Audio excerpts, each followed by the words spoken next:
अरे ठीक से झुलाते रहो। हाँ ठीक है। वाह वाह, हाँ बहुत अच्छा।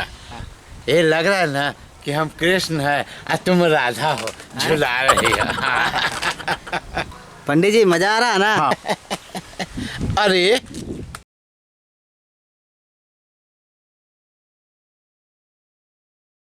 वो भूरा लड़छुतवा और छौड़ा सब गुलाब के फूल लेके कहाँ जा रहा रे?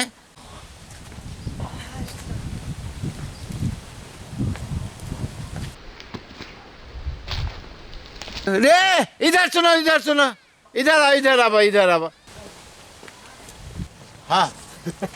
अरे बाबू बन ठन के ये गुलाब के फूल लेके कहाँ जाता रहा? रउआ का पता होई हैं? रउआ तो बुढ़ा गई नहीं। अरे सर तू बड़का जवान मारा रे हैं? बड़का गुलाब के फूल ले तो जवान हो गए ला। ए पंडित जी का पंडित जी? आज जानत रहो? हाँ। आज का हो? का? आई गुलाब के फूल के मतलब का होला? का? आज वैलेंटाइन डे हो। Valentine day? ये कौन डे कहला? ई नया जमाना के नया पर्व हो। आज के दिन लड़की के गुलाब दे के आई लव यू बोला चला। एकला से का हो के? अरे प्यार होई प्यार। गुलाब के फूल 2 रुपया के देला से प्यार हो जाए? अरे गुलाब के फूल प्यार के चिन्ह हो। आज के दिन अगर जे गुलाब के फूल दे दिनो कोनो लड़की के तो ओकरा प्यार हो जाए। अच्छा। हाँ। नया जमाना में औरी कौन कौन नया पर्व आइल बा हो? बाबा हम बताई। हाँ बोला। Kiss day? Kiss day? अच्छा। Propose day. चुम्मा लेके प्रपोज डे? अच्छा। Rose day. अरे रोज तो डे होवे कर रहा था, ये कुछ रोज रोज। अरे रोज बने फूल फूल। ओ hug day. Hug day, kiss day, propose day, rose day, ये कौन डे? Hug day? आख तू ए बाबा रउआ भुअरी साथे कबो हगले नइखी का? कहाँ से? तारा घर में औरत मर्द देख के साथे हगेला का? पंडित जी अरे ऊ ना जोन रउआ समझा तनी ऊ ना। हग डे के मतलब है कि एक दूसरा से गला मिल के मनावल तू जाला। तो गला मत मिला, दूर से बतिया, समझावे के बाकी ऐसे करे के बा। पंडित जी कभी तू भुअरी जो रे हग डे नहीं का मनीले? कहाँ के पर्व बा हो हग डे? अरे विदेश के हो, अंग्रेज सब के हो। ई दिमाग चाटा तरह नहीं जब अंग्रेज साथ आ गए। आज हमनी के फूल देवे के बाद प्रपोज करे। चल माथा खराब कर ले बाबा। चल चल बाबा हम भी जाई। तू का करे जेबा? हम वैलेंटाइन डे मनावे जाई। Valentine day? हाँ। हग डे भी मना ली है। हाँ। जा जा जा। ठीक बाबा। जा जा।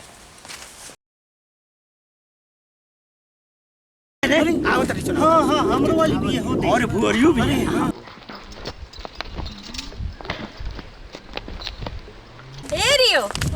कहाँ जा रही है? बड़ा मटक रही है। देखे ना अमृता जी, पता नहीं इसको क्या हो गया। आजकल गांव में बहुत मटकती है। कोनो बात हो रही का? छोड़ी है ना। बहुत खुश है। का है?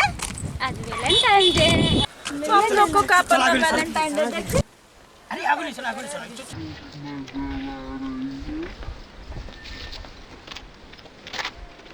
Happy valentine happy day. Valentine day. Happy valentine day. Happy valentine day.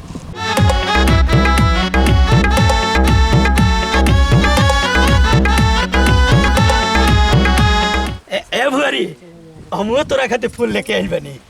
हम करे फूल लेंगे, हम फूल नहीं लेंगे। हम शादीशुदा है ना, हम ये सब चीज नहीं मनाते हैं। का है पहले तो अब मनावत रहो वैलेंटाइन डे, फूल लेत जाते अरे रह तो जा। पहले आप में फर्क है ना। ए भौजी हमनी के ना मनावे के। बाबा हेला हेड़ा के संग तू ऊपर चले हेड़ा भइल बा। कितना बढ़िया पहनले हुए। बढ़िया से बड़ा का कहता। ये भी तो चलिए हम लोग अपना घर है।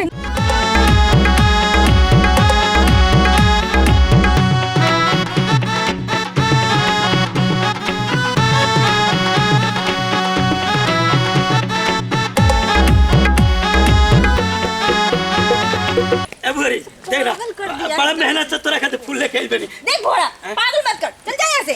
ए भौजी लम्बे ना भगवा। ए भौजी समझा नहीं नु। ए भौजी ए भुअरी आज वैलेंटाइन डे बना ले भुअरी, बड़ा मेहनत से देख घोड़ा, तोरा खातिर ले पंडित जी आ जाइए ना तो तोहर ना एकदम सब वैलेंटाइन डे सुना मना दिया। वैलेंटाइन डे ना मनबे तो किस डे बना लिया। ए भुअरी हम कहत ए भुअरी देख देखो घोड़ा, परेशान मत करो। पंडित जी भी देख लेंगे तुम्हारा वैलेंटाइन डे और हग डे और किस डे कौन कौन डे सब बना देंगे। सुना पंडित जी के आवे से पहले किस डे बना लिया। हे भोरी अरे पंडित जी नहीं खान तब तो कोनो डे मना ले propose day kiss day rose day अरे कोनो डे तो मनाओ पंडित जी आ जाएंगे तो तोर kiss day propose day valentine day सब डे मना दी चल सुन ना पंडित जी के आवे से पहले हमनी के हक डे मना लिया ऐसे तोहरा के तो हम हा गए तू बोला मना हक डे मनावेला भोरी हक डे मनावेला तारा के हक डे सब मना दे मोर के गोल दे छोड़ा भोरी बोल मार का हीरो बन किस दे गुलाब दे साला सब दे हम मना दे भोरी के नाम ले बस मार के मुंह तोड़ भोरी मार के साले कर दे छोड़ा भोरी happy valentine day happy valentine day साले का अंग्रेज बनता अंग्रेज